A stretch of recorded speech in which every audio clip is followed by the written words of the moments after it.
Tazien. Je crois à l'analyse légale, je crois au champ magnétique différentiel qui est en train de donner des résultats exceptionnels et que nous avons commencé à étudier en 1972 sur l'ETNA. Je crois à la sismicité, je crois à la altimétrie, je crois à toutes les façons qu'il y a d'ausculter le volcan. Mais je sais que pour interpréter la chose, là, il faut une longue connaissance du phénomène volcanique, et c'est là que M. Allègre pêche. Il manque d'expérience de l'éruption volcanique. Eh bien, avec deux autres collègues du LETI, du CEA, je débarque à la Soufrière, où je constate que la population avait déjà été évacuée.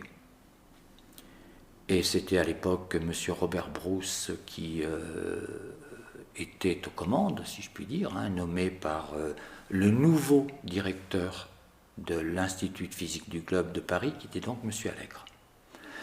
Et qu'est-ce que je peux dire? Je pourrais vous en dire pendant 3 jours. Je pense que ça risque d'être un peu long. Enfin, vous allez considérer ça comme un peu long. Mais qu'est-ce que je peux dire? Mais je peux dire, si vous voulez, pour essayer vraiment de faire court, pas facile. L'évacuation a été faite. Peut-être pas normalement tout à fait logique, mais elle a été effectuée. Il y avait des chimistes du CEA Saclay qui disaient qu'il n'y avait pas de verre frais dans le magma, parce qu'il n'y avait pas de magma, il n'y avait que des éjectats de cendres dans lesquels il n'y avait pas de verre frais, donc la température, d'ailleurs en plus les mesures de température étaient toutes faibles, de l'ordre de inférieur à 100 degrés Celsius. Par conséquent, c'était des éruptions phréatiques qui, pour le moment, ne paraissaient présenter aucun danger pour la population. Peu importe la raison, mais l'évacuation a été effectuée. À l'issue de tout ça, nous, on est arrivés dans une situation déjà acquise, là. Il n'y avait plus personne dans la zone, 73 600 personnes avaient été évacuées. Alors, on a commencé à installer nos appareils, de trouver les localisations qui donnaient de bons résultats, et en fait, si je m'en tiens uniquement à l'aspect purement scientifique, eh bien, on a fait des mesures donc avec pratiquement le meilleur magnétomètre qui se faisait sur Terre à l'époque, et c'est ainsi qu'on a pu mettre en lumière pour la première fois, et je pense que je ne dis pas n'importe quoi, pour la première fois on a mis en lumière un effet volcano-magnétique. Alors, puisque mon métier a été quand même le champ magnétique terrestre, la mesure et l'interprétation des variations du champ magnétique terrestre, vous me posiez cette question tout à l'heure, bon, il y a une quantité innombrable d'applications, de l'archéologie, la recherche de pétrole, minier, j'en passe. La volcanologie, le principe est le suivant, c'est tout simplement des variations de pression et de température et de substructure du cône volcanique. Toutes ces modifications peuvent entraîner des modifications de la valeur ponctuelle du champ magnétique terrestre. Donc en travaillant avec des méthodes en différentiel, temps réel, donc entre deux capteurs proches, plus ou moins éloignés, peu importe, on arrive à mettre en lumière des effets qui, localement, peuvent donner une image du comportement volcanique sous-jacent. Montée en pression, montée en température, montée de magma, dans le cas présent de la Soufrière, il n'y en avait pas, et ceci a permis, donc tout ce réseau, le réseau a été de l'ordre de 5 à 6 capteurs de magnétométrie tout autour de la Soufrière, a permis de mettre en lumière, je crois réellement pour la première fois sur Terre, cet effet magnétique d'une variation de paramètres physiques du volcan. Et c'est ainsi qu'on a eu des courbes, puisqu'on était censé donner un point, entre guillemets, si vous me permettez, un point magnétique journalier, eh bien, on a vu ainsi des variations en différence de champ magnétique, des variations qui permettaient d'imaginer que dans les 24 heures, 36 heures, voire un peu moins, il pouvait y avoir une petite éruption phréatique. Donc ça a quand même été quelque chose de très important. Alors, bien entendu, le CEA n'étant pas nécessairement un organisme adapté à la recherche scientifique pure et dure, puisque nous étions toujours, je vous le rappelle, sous forme de travail, sous forme de contrat avec l'industrie ou avec des organismes publics ou privés, nous n'avons pas fait de publication, ce qui est à mon avis dommage. C'est complètement dommage. Il n'empêche que la réalité, elle est celle-là. Donc voilà, ça c'est le premier aspect sur le plan purement scientifique. Ensuite, que puis-je dire de plus? Si, un petit détail amusant. Le 30 août à 10h30 du matin, enfin plus exactement depuis le 30 août à 10h30 du matin, le 30 août 76, je fais, si vous me permettez l'expression, je fais du rab sur cette terre, puisqu'en toute normalité, nous aurions dû être Haroun Tazieff, François Le Guern, moi-même, mais d'autres du genre, il y avait les deux CRS, il y avait également Monsieur Allègre, nouveau directeur de l'Institut de physique du globe. Il y avait également Monsieur Aubert, patron de l'INSU, qui aurait dû normalement être absolument écrasé par la petite éruption phréatique qui a quand même transmis dans l'espace un nombre de mètres cubes de parpaing qui aurait dû normalement nous transformer en galettes. Bon, en réalité, à part quelques petites blessures de François Le Guern, Tazieff et moi, disons qu'on est toujours là aujourd'hui, quoi. Donc la soufrière, pour terminer là-dessus, c'est aussi un autre aspect, c'est que moi j'étais jeune chercheur, jeune travailleur à l'époque, et que pour moi il y a un avant et un après soufrière. Je considérais, si vous voulez, que les scientifiques étaient des gens tout à fait honnêtes, qu'ils travaillaient pour la science, dans un esprit d'intégrité, de rigueur, et que j'ai découvert quelque chose qui était complètement le contraire, mais complètement à l'opposé. C'est-à-dire que pour des raisons financières, pour des raisons de poste, pour des raisons personnelles, on a modifié la vérité, on l'a transformée, en d'autres termes, on a menti. Et ça, je le dis calmement, fortement, fermement, définitivement. Il y a eu des procès au cours desquels j'ai été amené à témoigner, et là-dessus, qu'on le veuille ou pas, c'est ainsi que ça s'est passé. Donc, un avant soufrière, où je croyais aux scientifiques, un après soufrière, où je me suis rendu compte que le monde scientifique, finalement, il est comme les autres, avec ses menteurs, comme on trouve dans la société standard. Alors, ce qu'il faut savoir, c'est que Tazieff a été vidé. Il était responsable de la volcanologie à l'Institut de physique du globe, nommé par le prédécesseur de Allègre, dont j'ai oublié son nom, je pense, mais non, je ne sais pas, peu importe. Mais quand M. Allègre, en août, je crois que c'est fin juillet ou début août, a été nommé nouveau directeur de l'Institut de physique du globe, quand il est arrivé à la soufrière, il a purement et simplement vidé de ses fonctions M. Tazieff. Donc quand je parlais de menteur tout à l'heure, Fanfan a dit la vérité, les chimistes du CEA qui disaient qu'il n'y avait pas de verre frais disaient la vérité.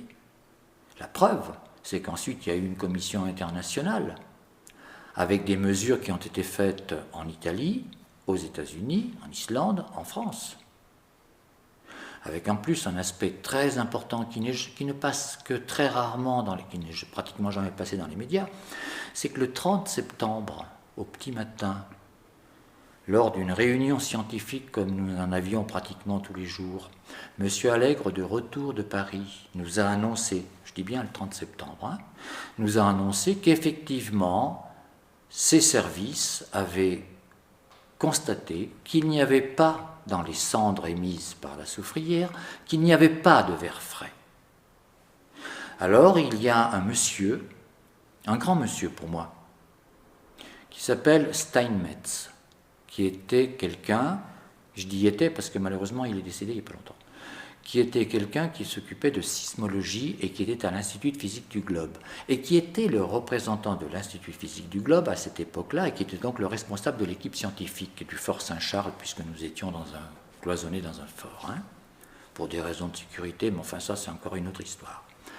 Monsieur Steinmetz, une fois que monsieur Allègre a dit « il n'y a pas de verre frais », je peux le confirmer puisque mes services l'ont démontré, monsieur Steinmetz a dit « mais alors, monsieur Allègre, il faut avertir le préfet pour permettre à la population de rentrer ».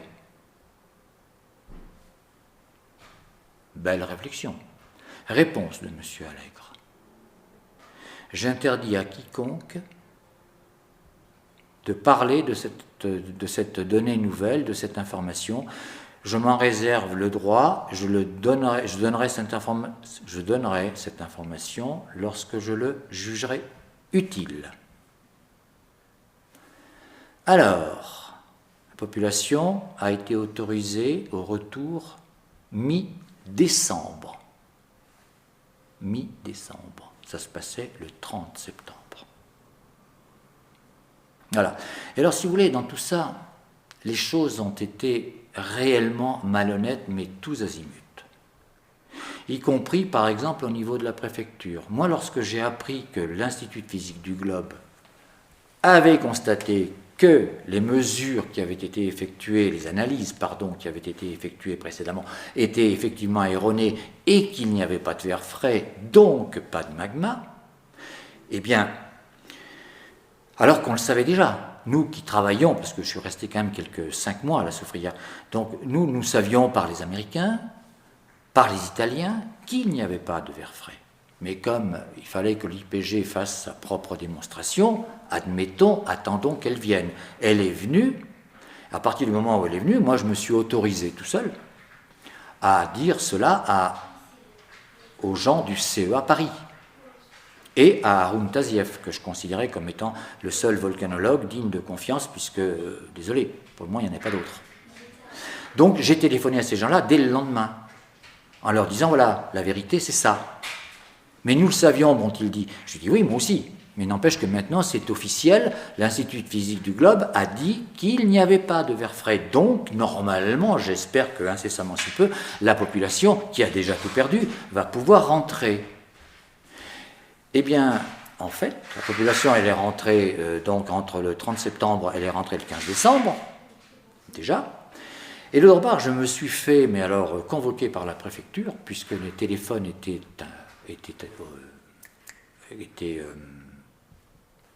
écouté, excusez-moi.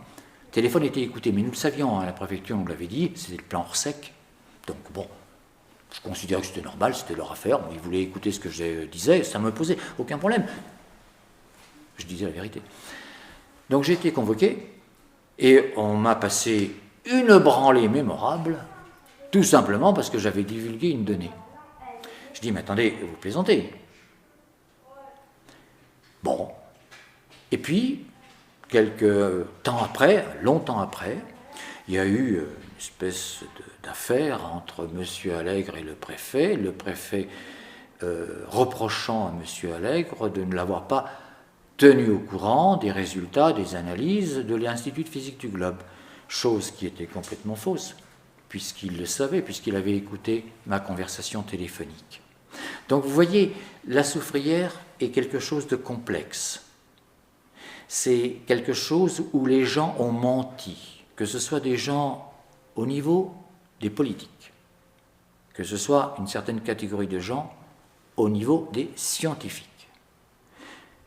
Ces gens-là ont menti, vraiment menti jusqu'au bout, avec des objectifs, plus d'argent, plus de postes pour son laboratoire, ne pas perdre la face vis-à-vis au niveau politique, par exemple, après une évacuation tout à fait justifiée, puisque le scientifique de service avait dit « il faut évacuer », Donc monsieur le préfet l'avait fait et c'était logique. Donc c'est vraiment une affaire où tout le monde a menti et où un petit groupe autour de Haroun Tazieff a essayé, sinon de relever le niveau, qui était vraiment très très bas, mais au moins de faire son propre travail de façon simple. Moi, j'ai fait mon travail jusqu'à la fin, et c'est ainsi qu'on a eu les résultats dont je vous parlais, et puis tout simplement, faire notre propre travail de scientifique rigoureux. Peut-être qu'une solution, ce serait d'informer la population avec les données telles qu'elles sont, avec des interprétations de ces données. Donc la sismicité, c'est plutôt inquiétant. L'analyse des gaz, on n'en sait rien. Le verre magma frais, bon, certains qui disent que c'est vrai, mais ils falsifient leurs chiffres, et donc voilà. Le géomagnétisme, c'est rassurant, etc. Donc, tirez vos conclusions. Parce qu'après tout, pourquoi pas démocratie, autant faire la démocratie en situation de crise aussi. Si vous après tout, c'est quelque part un peu aux gens de choisir. Si vous préférez continuer à faire du business et risquer votre vie, eh ben, vous restez chez vous. Si vous avez peur pour votre vie, eh ben, vous laissez votre business et vous allez dans les camps. Voilà, bon, ça ce serait la démocratie de catastrophe volcanique. C'est mettre les gens face à leurs responsabilités. C'est pas dire il y a des types que vous avez élus qui doivent vous imposer des trucs. C'est vous êtes responsable de votre vie. Parce que c'est de ça qu'on parle. On parle de la vie des gens. Vie des gens d'un côté, activité économique de l'autre. À mon avis, c'est aux gens eux-mêmes de décider. C'est ça c'est la société qui a tendance à déresponsabiliser l'individu. C'est très français.